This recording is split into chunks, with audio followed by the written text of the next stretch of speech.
बच्चों, पिछले वीडियो में हमने सुना था कि रामगुप्त शक राज द्वारा भेजा गया जो संधि पत्र है उस पर अपनी सहमति दे देता है।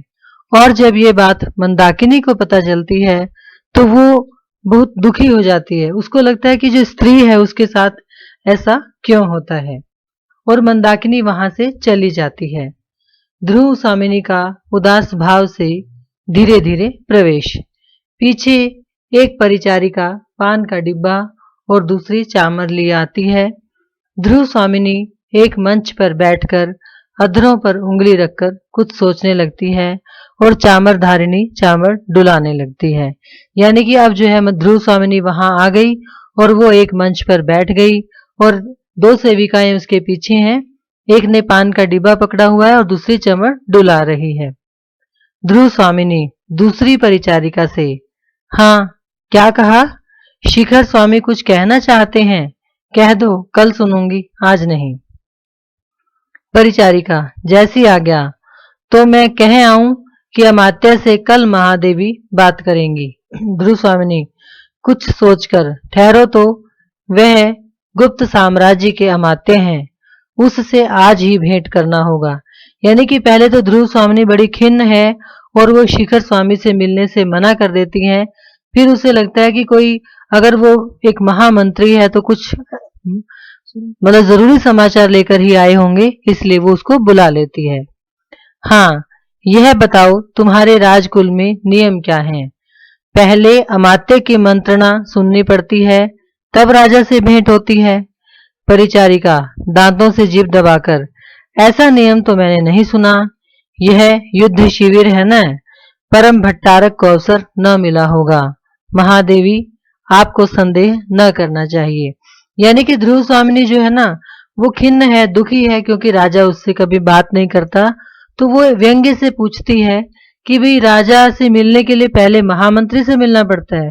तो परिचारिका इस बात से जो दासी है मतलब वो इस बात में राजा का फेवर करते हुए एक तरह से कहती है कि भाई युद्ध का शिविर है, हो सकता है राजा को बात करने का अवसर न मिला हो।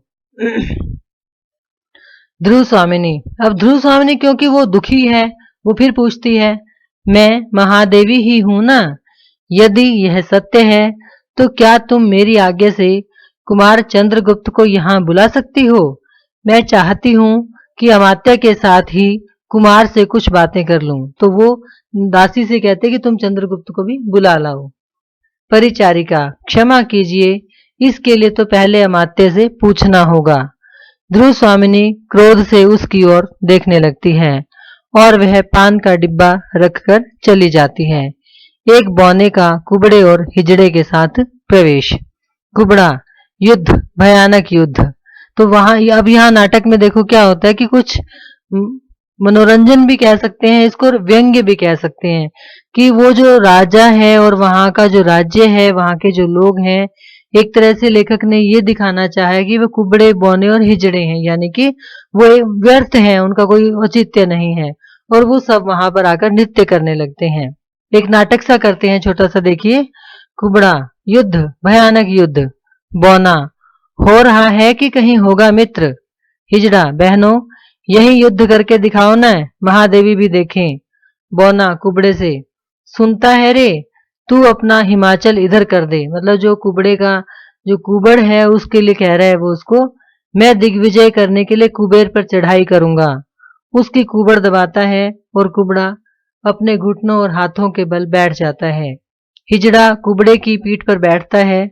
बौना एक मोरछल लेकर तलवार की तरह उसे घुमाने लगता है। हिजड़ा, अरे यह तो मैं हूं, नलकुबर की वधू। दिग्विजय वीर, क्या तुम स्त्री से युद्ध करोगे? लौट जाओ, कल आना। मेरे श्वसिर और आर्यपुत्र दोनों ही उर्वशी और रंभा के अभिसार से अभी नहीं आए। कुछ आज ही तो युद्ध करने का शुभ मुहूर्त नहीं है। तो देखिए यहाँ पर जो हिजड़ा है वो एक तरह से व्यंग्य कर रहा है कि जो राजा है या राजा का बेटा है वो तो मतलब जो सुंदरियां हैं उनके अभिसार में, प्रेम में डूबे हुए हैं, इसलिए तुम कल आना। बौना मोरछल से पटा घुमाता हुआ, नहीं आज ही युद्ध होगा। तुम स्त्री नहीं हो, तुम्हारी उंगलियों मेरी तलवार से अधिक चल रही हैं। कुबर तुम्हारे नीचे है, तब मैं कैसे मान लूं कि तुम न तो नलकुबर हो और न कुबेर। तुम्हारे वस्त्रों से मैं धोखा न खाऊंगा। तुम पुरुष हो, युद्ध करो। हिजड़ा उसी तरह मटकते हुए, अरे मैं स्त्री हूं बहनों, कोई मुझसे ब्याह भले कर सकता है, लड़ाई में क्या जानूं। दासी के साथ शिखर स्वामी का प्रवेश। शिखर स्वामी, महादेवी की जय हो। दूसरी ओर से एक युवती दासी के कंधे का सहारा लिए कुछ कुछ मदिरा के नशे में रामगुप्त का प्रवेश। तो देखिए अब वहां पर शिखर स्वामी भी आ जाता है और रामगुप्त भी आ जाता है। मुस्कुराता हुआ बौने का खेल देखने लगता है। ध्रुव स्वामिनी उठकर खड़ी हो जाती है और शिखर स्वामी रामगुप्त को संकेत करता है। रामगुप्त कुछ भर्राए हुए कंठ से, महादेवी की जय हो। ध्रुव स्वामिनी, स्वागत महाराज। रामगुप्त एक मंच पर बैठ जाता है और शिखर स्वामी ध्रुव स्वामिनी के इस उदासीन शिष्टाचार से चकित होकर सिर खुजलाने लगता है। यानी कि जो ध्रुव स्वामिनी है ना, वो कोई बहुत अच्छे से उसके साथ व्यवहार नहीं करती रामगुप्त के साथ। तो शिखर स्वामी देखकर हैरान रह जाता है कि भी रानी राजा का स्वागत कितने फीके ढंग से कर रही है।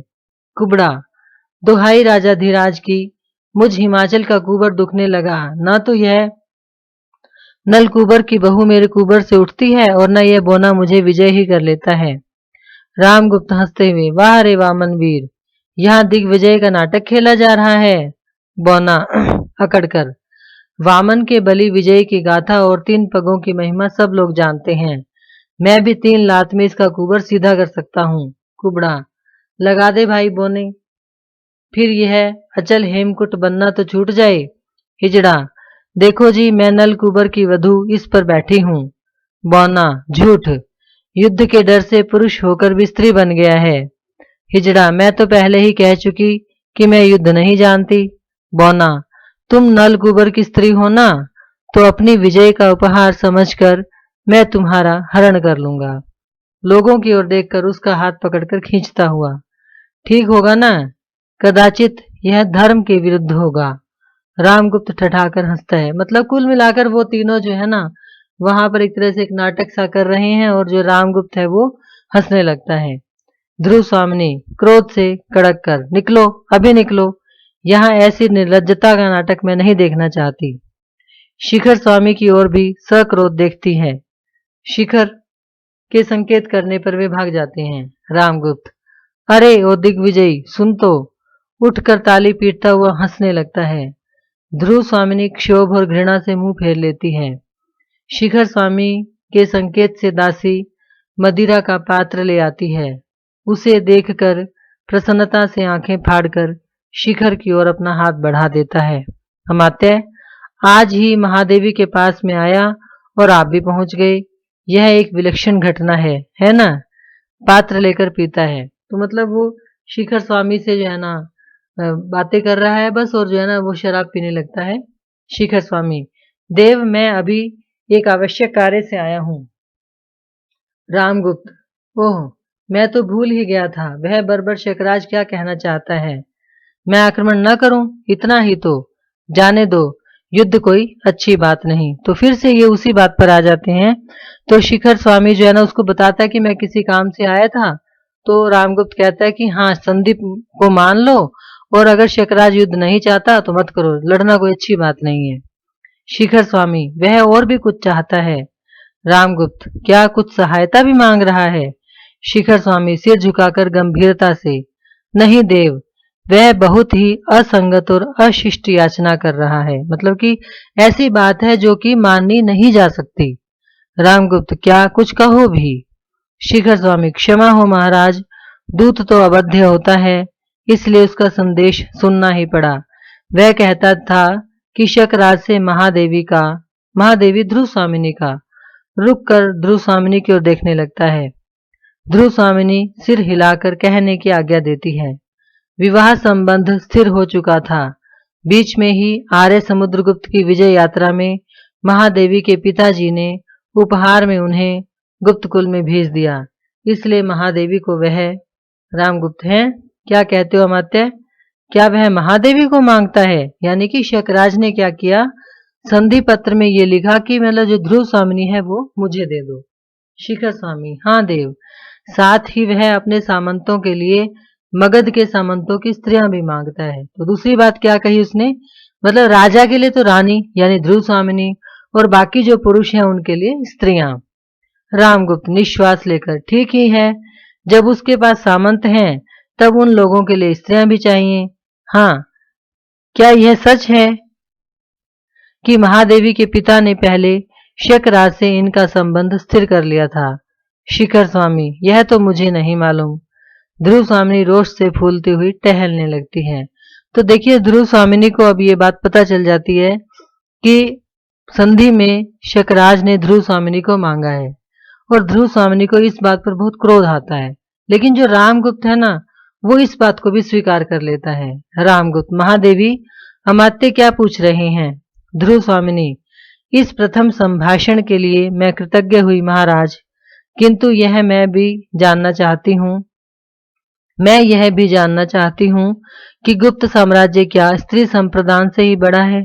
यानी कि ध्रुव स्वामिनी को गुस्सा आ जाता है और वो ये कहती है कि क्या स्त्रियों का लेन देन करके ही तुम्हारा साम्राज्य आगे बढ़ा है? Thank you. इसके बाद अगले वीडियो में फिर मिलते हैं बच्चों, तब तक के लिए धन्यवाद।